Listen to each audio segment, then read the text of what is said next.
সিম আলু রুই মাছ দিয়ে তরকারি।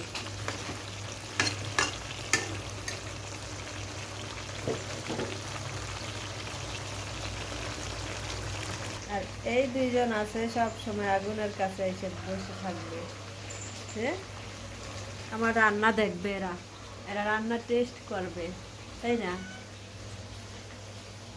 উনি একবারে আগুনের ভিতরে পুড়ে দেখেন ওনার দাড়িগুলি কি করছে পুরাইয়া। হ্যাঁ, তুমি আসো।